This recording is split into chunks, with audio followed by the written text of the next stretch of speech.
Welcome to the Functional Medicine Radio Show with your host, Dr. Carri Drzyzga, known internationally as the Functional Medicine Doc. Dr. Carri is committed to helping patients find the root cause of their health problems and fixing the cause with natural treatments so they can feel normal again. Dr. Carri is the founder of Functional Medicine Ontario and is the author of the hit book, Reclaim Your Energy and Feel Normal Again. Please welcome your host, Dr. Carri Drzyzga. Hello, everybody, and welcome to the Functional Medicine Radio Show, the only internet radio show dedicated to giving you real solutions to improve your health. Not only are they real solutions, but they're natural solutions as well, because as you know, the one and only true wealth you have is your health. I'm your host, Dr. Carri Drzyzga, the Functional Medicine Doc, and I'm committed to helping you find the root cause of your health problem, fix the cause with natural treatments, so you can feel normal again and live your life to the fullest. Just a quick bit of housekeeping before I introduce today's special guest. I am so happy to announce that my first book is now in print.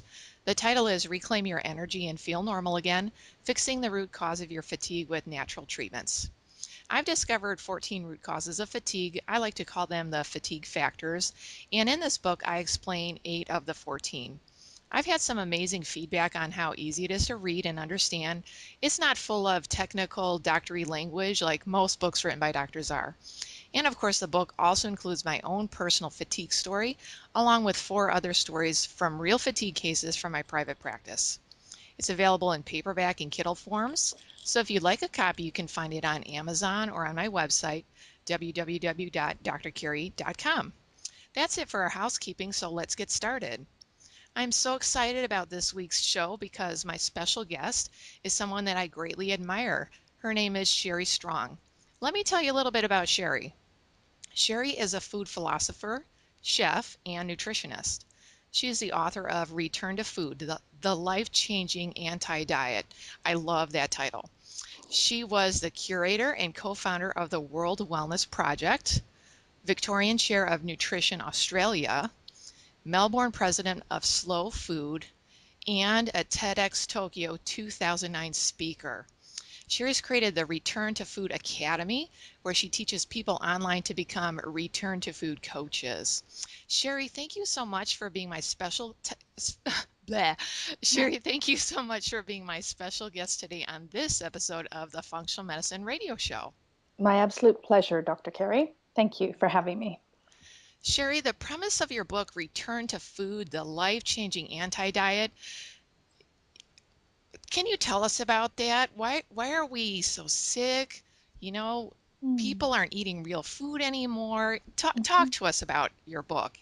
Yes. Well, I think one of the things I wasn't mentioned in my introduction, which is not always widely known, is that I was actually twice my size. So not 10'4". I was actually a size 16. And when you're 5'2" at a size 16, you're basically round. And I had tried every diet possible and, did the yo-yo thing and finally just gave up and realized at that time, I thought there was something wrong with me and thought I couldn't diet successfully. So I just threw my hands up in the air and gave up. But the truth is that 95% of diets don't work. And the reason they don't work is because they're focusing on the very end part of the problem. So what we eat and how we move our bodies are really just extensions of what's going on internally within us. Not just the food that we're eating, but how we think and how we feel, how we perceive the world and how we perceive ourselves. And so the life-changing anti-diet is not only, and obviously largely about returning to food, but what I found had an equal impact on my journey and since working with clients where they had dramatic effects is when we started to work on the inside game. And so you change your life from the inside and you don't have to diet because it just takes care of itself. So once you get educated and you start to nourish your body mentally, emotionally, spiritually, and physically, the food just takes care of itself. And there is no dieting, there's no restriction.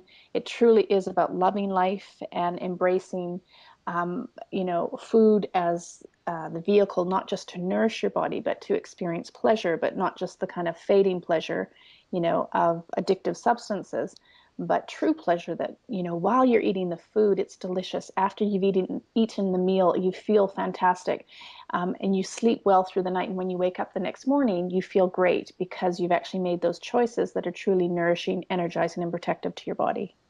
So that's kind of the gist of it. And talk a little bit about how most of us are not trusting our instincts anymore when it comes to food. This is a big thing. We are actually animals. Hard to believe. Some of us are like offended by the fact of being called an animal. And in nature, an animal doesn't actually have to think about what it eats. It just knows and it makes certain choices. And if it eats kind of the wrong thing, it just brings it up. But they pretty much know what it is they're meant to be eating, and they're drawn to it.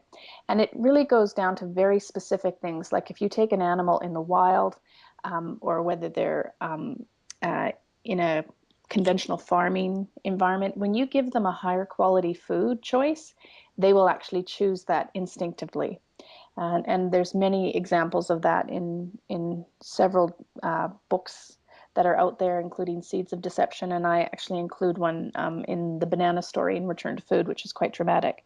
So what's happening now is that we are now abdicating responsibility for what's going on in our food because we haven't had to source our food out in nature, so we haven't had to make those decisions.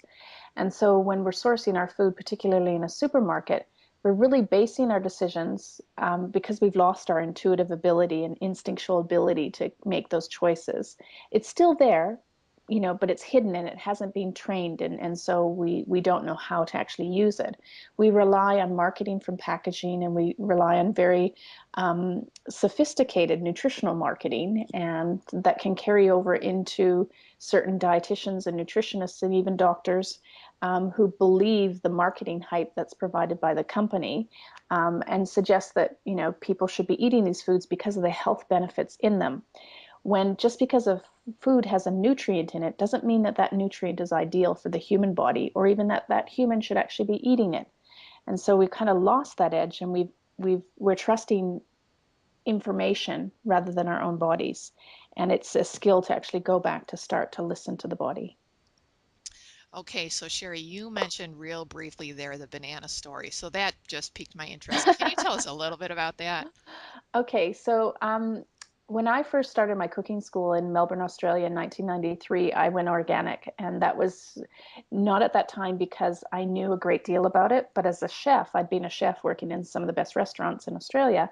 And I knew that organic tasted better. And now, as I've studied it, 21 years later, I know that, there are increased flavor compounds, aroma compounds, and flavor compounds in organic food. So naturally, it's going to taste better at the very least. But at that time, I thought I was allergic to bananas, and I got in an order of bananas, but from an organic grocer. They delivered to my school, and I decided to have the bananas, even though at the time the allergic symptoms that I was manifesting were like this nausea and cramping in my tummy when I would have bananas. But I had this really strong physiological kinesthetic compulsion to eat the banana. And I ate it, and it was absolutely delicious. And I thought, I don't care about the pain. I'm going to have another one. And it was so good. And I thought, oh, this is great. I'm over my banana allergy. This is wonderful. And a few weeks later, I was at a conference, and there were bananas there, and I had a banana, and the cramping and the horrible feeling came back. And I thought, the other one was organic and this one's conventional. And I, did some, used my body as a guinea pig and found out that I couldn't have the conventional ones, but I could have biodynamic ones. And they were more delicious as well. So a few years later, I came across this interesting article that was about a kind of an informal study that was done at the Copenhagen Zoo, where the zookeeper typically would feed conventional bananas to the chimpanzees, and they would peel them and eat them. And one day he got in an organic order of these bananas, and the chimpanzees ate them whole. And he thought, this is really interesting that they ate the entire banana, peel and all. So he decided to do this study, and he gave them a choice between conventional and organic. And they went straight to the organic. They ate them whole. And only once the organic bananas were finished, they went to the conventional ones, peeled them, and ate them. And I thought, isn't that interesting? So kind of the final piece to the story is I was up at a farmer's market, Northey Street Farmer's Market in Brisbane in Queensland, and there was a man named Nev who was a biodynamic banana grower. And I started to ask him if some of his, customers actually had these experiences, these allergic symptoms that I called, was referring to. And he said, yes. He said, in fact, the young man working for me used to actually bring up blood when he had conventional bananas. He would actually, blood would come out of his mouth when he had them from his stomach. And now he eats 5 and 6 a day and he has no problems. And literally, as he's telling me this, he points at the guy behind him and he's got a banana in his mouth and he's going, yep, that's right. He nods, full of banana. And he said, would you like to know why this might be the case? And of course, I was pretty hungry to know the answer. And he said, I used to be a conventional banana grower. And he started to tell me the standard practices that were done in the banana industry, which blew me away. And the one thing that I'll never forget, which is standard practice, is they actually take a syringe and use the same poison used to kill white ants and inject it physically into the stalk of the banana. Wow. Which, there's so many practices like this within our food system and in growing the food, and then with the processing, which, obviously I've been studying for many, many years, that most people, when they hear it for the first time, think, well, how can that be legal? How could the government actually allow that to happen? And they think, just because a chemical is sprayed onto a plant that they're safe because you can wash it off, even if they're not injecting it into the plant. But the truth is when it rains, or the plant is watered, those poisons that are used to disable the nervous system of an insect, they actually trickle down the plant and they go into the soil. And we know in a healthy handful of soil, there's literally 8 billion microorganisms that work synergistically to provide nutrients to the plant.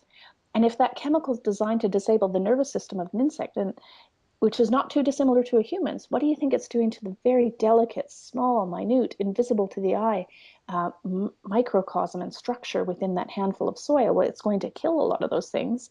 And the nutrients are actually going to be taken up with the chemicals into the plant, so that when you eat it, you can't just wash it off. You see, I was never allergic to the banana. I was allergic to the chemicals and the treatment the banana was actually put through to get it to the supermarket at a cheap price, convenient, so it stores well, and lasts longer, and there's no insects on it. That's the banana story. And what you just explained to our listeners is so true, because I've seen that in my practice as well with patients. They'll be sensitive or allergic to a certain food, and I'll ask them, try it in its organic form, and 9 times out of 10, Yes. they're fine. Yes. Yeah. And what can happen with the body is the body can actually have a conditioned response to be so sensitive that sometimes when they have the organic, they've trained their body to go, oh, strawberry, I have to have this, even though it doesn't have that. So, the body's quite interesting and complex in how you do it. So I have had clients who over time have actually, gone to the organic versions, but they've just taken little bits at a time to grow up to an amount where the body knows it's going to be safe. Now, Sherry, tell our listeners about the lethal recipe. What is that? So the lethal recipe refers to how our foods are actually processed. So beyond actually growing with chemical pesticides and synthetic fertilizers, we have a growing amount of foods within our supermarket that are processed in the same way we actually take opium sap and turn it into heroin. And I first learned about this when I was a chef and I was studying Harold McGee's On Food and Cooking. He was a food scientist, and this is going back in the early 90s, very early 90s, and I was fascinated with how things were actually processed. And I remember at some point making the link when I saw how sugar was refined, and I thought, gee, that's really similar to how opium is, opium's actually made. Not that I made opium, but I, Yes. in my backyard, didn't quite have access to all that opium sap and poppies. But opium sap, interestingly enough, in its natural state, has opiates in it naturally, but it's not highly addictive or toxic to the body. It is only through the processing that it becomes so. So in fact, I read once that in funerals in Iran, they actually dry the sap and they powder it and they just sprinkle into teas to help with the grieving process, because it just kind of, gives you this sense of love and well-being, as opiates do, which is also contained in mother's milk and wheat, which is why we love those things so much. So, but if you start to process that sap and you start to boil it down, so as soon as we cook something, we diminish the nutrient levels of it and we can actually eat more. So think of a cup of raw broccoli versus a cup of cooked broccoli. Which can you eat more of faster? Well, it's the cooked. And it's nature's way of saying there's less nutrients in this. So the body says, eat more of it. It's easier to digest, So there's fascinating reasons why we eat what we eat.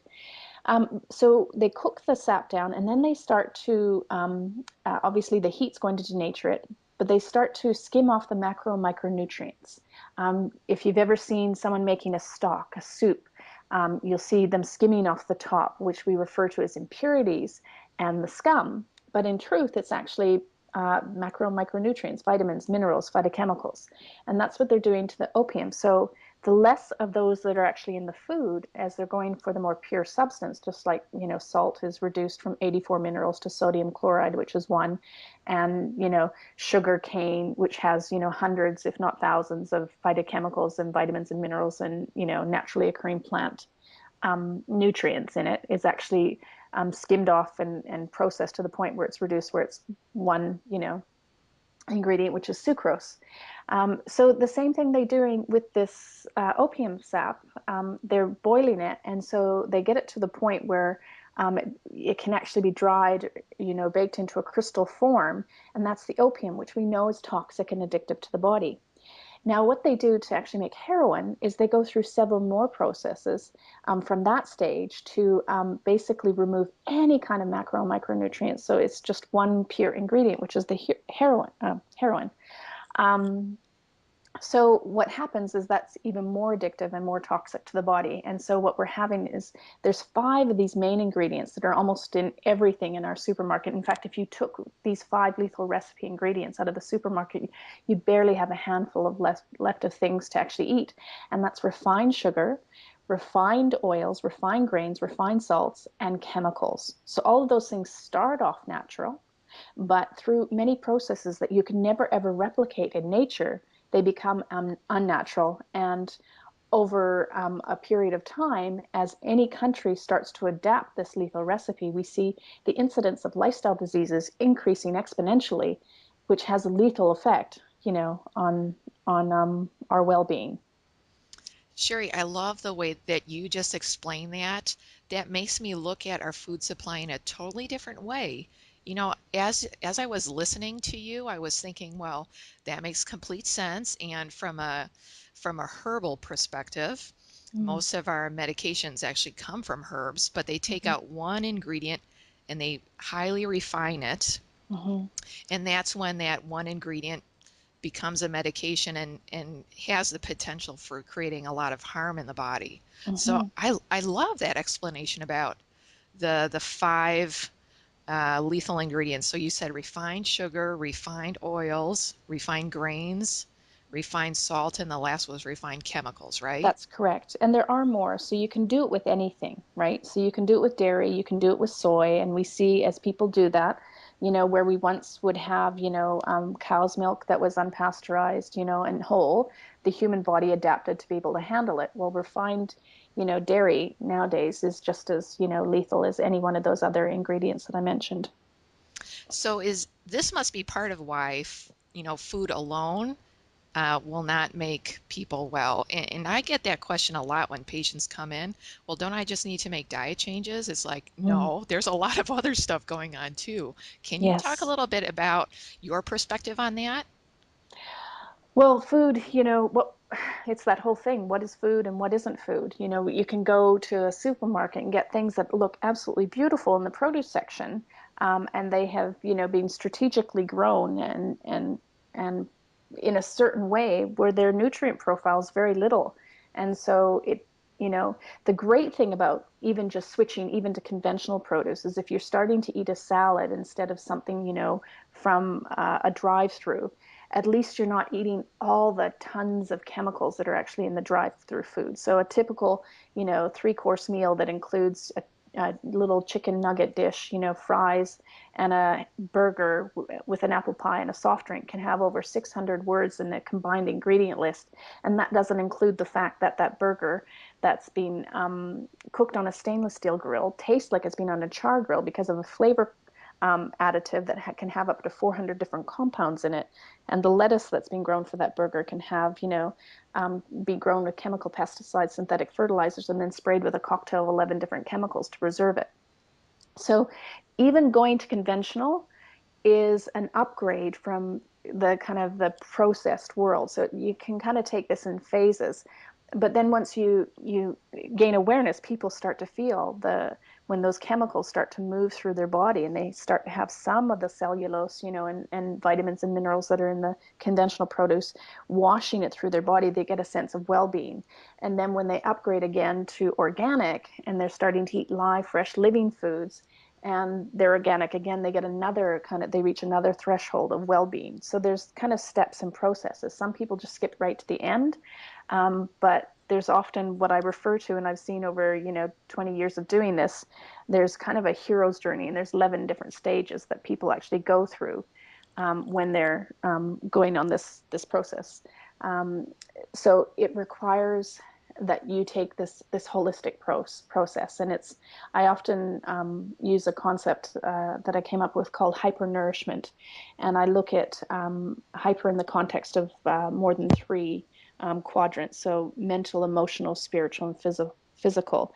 And we start to look at people and uh, where do you actually have toxic influences in your physical quadrant? Where are you actually getting some nourishment? Let's celebrate that and see if we can bump that up to actually, nourishing you. Where are you actually malnourished? Where are you actually not getting certain things? And how can we actually bump that up and hyper-nourish you? And then we move through the mental side of it, same thing, like, because, if you're watching really toxic entertainment and television, where people are being killed and murdered, and everything's drama and negativity, that has an impact on most people and the food choices they're going to make. Because if you're watching entertainment that resonates at a very, very low level, what happens is we often will choose foods that resonates on a similar level. I'm not saying that you can't have your favorite drama, but if everything is negative and you're reading things that are actually, sending your body into, stress, it's gonna have an impact. So the process of food alone is quite, it's no longer as simple as finding things in nature.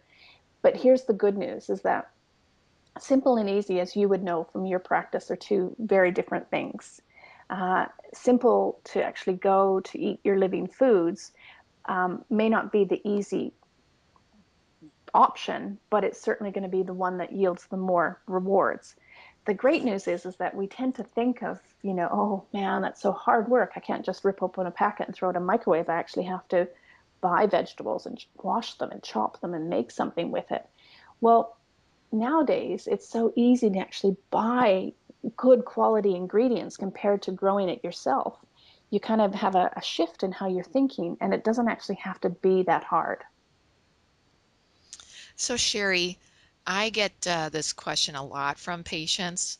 Um, I ask them to eat more organic food in their diet.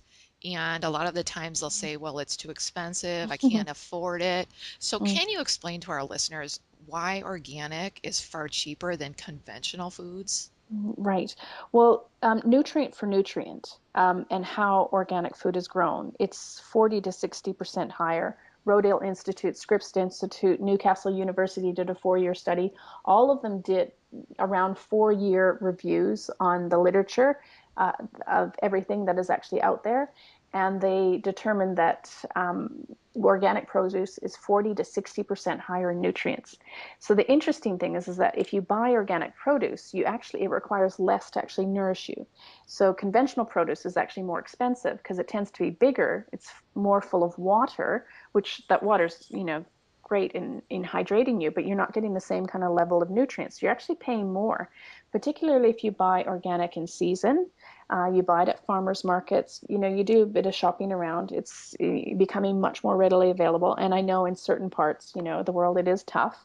But there's also a whole growing movement of people actually growing food within their homes, or in their little patches of land, and then taking that food, and preserving it where the nutrients can actually still be preserved. So organic is not only an investment in nutrients for your own body, it's an investment in nutrients for the planet. So it basically means that when we're supporting organic farmers, we're not supporting chemicals and pesticides that actually get leached into groundwater and then end up in our waterways, which we ultimately end up eating again, and which can actually foster sickness. So it's not a short-term solution, but I took when I worked with Jamie Oliver's 15 Foundation in Melbourne, I would take chefs to the supermarket and show them how they could eat organically on $60 a week. It's about making different food choices. And the other thing too is that people think nothing of spending, $100 on their mobile phone bill, and different forms of entertainment. People will think nothing of spending $20 on a bottle of wine, but really that will last maybe, if they're lucky, one evening, and then kind of shrink back and think, well, I'm not paying $20 for that first cold pressed extra virgin organic olive oil. So it is a reshift in our actual thinking and our priorities. But I promise you, when people actually get on this track, and one of the women who works for Influence Publishing, who's our social media girl, Lida, she's quite a quick whip. She's actually showing now that in her demographic, her age group, the 20 people in their 20s are actually now shifting from buying kind of the designer labels to actually spending that money on organic food and foods that are actually going to nourish them. So I thought that was a really exciting and interesting shift. When people get their priorities right, money is not the barrier. It just becomes a very convenient barrier when we're experiencing resistance, which is a very natural part of the hero's journey, the holistic hero's journey, which I talk about. So Sherry, when it comes to eating more naturally, more organic, more biodynamic foods, it's becoming increasingly more difficult because we have to battle. I think the biggest thing right now is the genetically modified foods. So how can you give us some tips on how we can eat more naturally in such an unnatural world? Mm. The big thing, particularly with GMOs, and it is a concern, it was one of the concerns that I had in moving from Australia to back to Canada after 22 years there.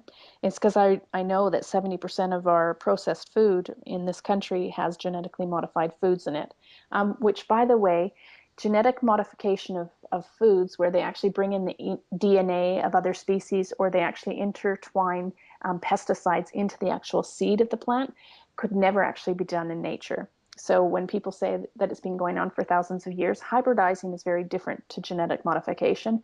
And genetic modification is basically brought to you by biotech companies that are responsible for some of the most lethal and dangerous chemicals on the planet. DDT, Agent Orange, there's many of them. So these are not natural foods, and in order to actually avoid that, you want to find labeling that will say that it is non-GMO. You definitely want to look for that.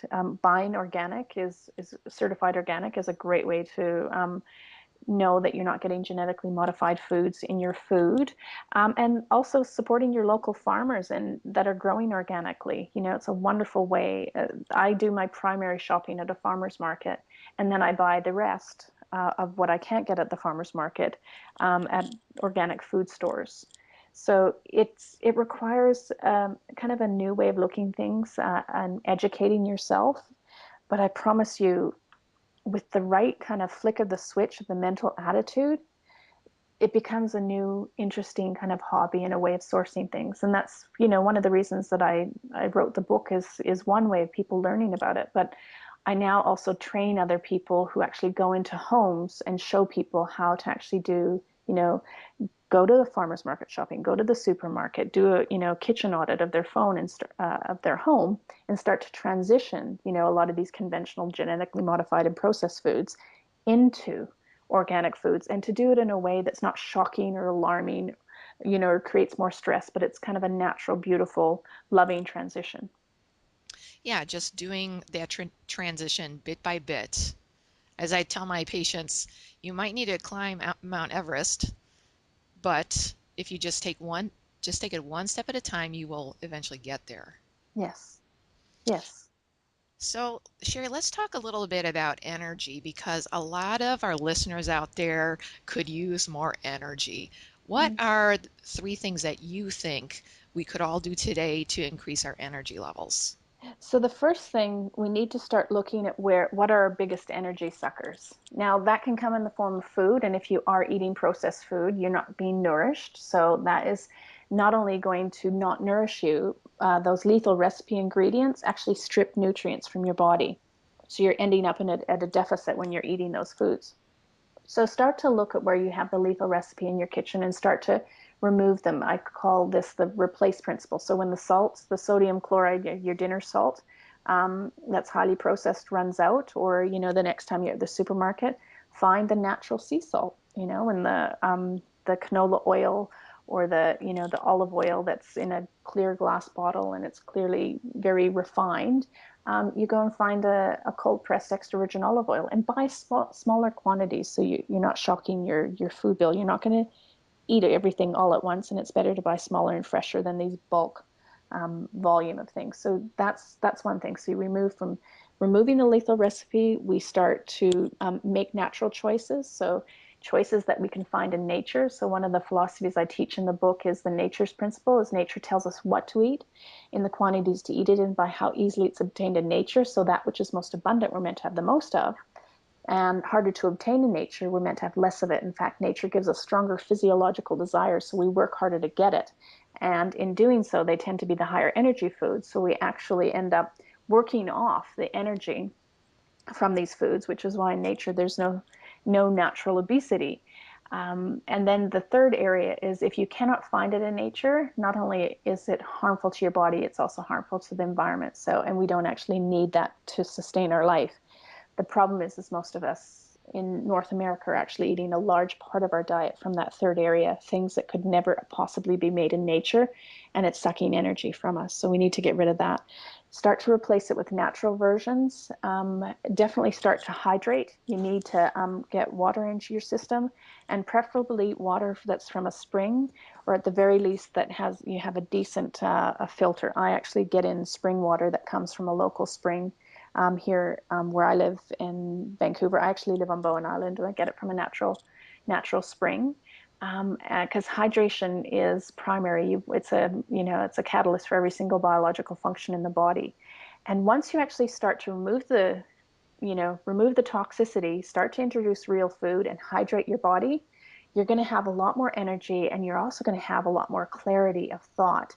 You're going to have more even moods. So all that energy that's required to actually climb Everest, you're going to have that, and it will be a wonderful thing, a wonderful way to get started. Sherry, we're kind of running low on time. You've given us some amazing information today. How can our audience find out more about you, about your book, about everything you do? Okay, well, the book you've given me a lovely little introduction for is called Return to Food, the Life Changing AntiDiet. You can find out about it on my website, which is returntofood.com.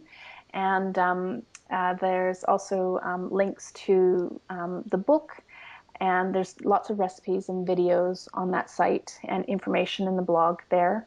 And then there is also that book will be out in bookstores in December 2014, which is very exciting. As you know, Dr. Carri, publishing a book it's like giving birth to a baby.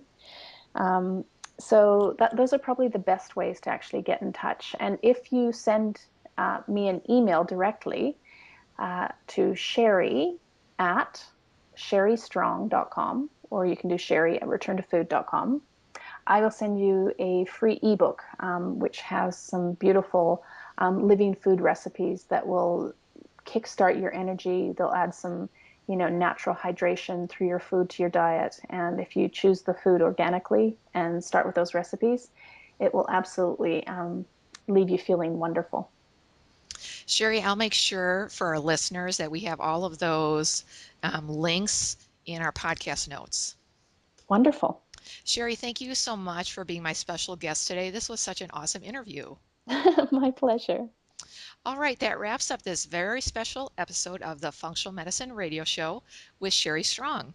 And I want to thank you, our listeners, for tuning in today, and I'd like to invite you back next week for another episode of the Functional Medicine Radio Show. As always, I'm your host, Dr. Carri Drzyzga, the Functional Medicine Doc. Have a great week. You've been listening to the Functional Medicine Radio Show with your host, Dr. Carri Drzyzga, known internationally as the Functional Medicine Doc. Dr. Carri is committed to helping patients find the root cause of their health problems and fixing the cause with natural treatments so they can feel normal again. Dr. Carri is the founder of Functional Medicine Ontario and is the author of the hit book, Reclaim Your Energy and Feel Normal Again. Please tell your friends about the Functional Medicine Radio Show, and we'll see you next week with more from Dr. Carri.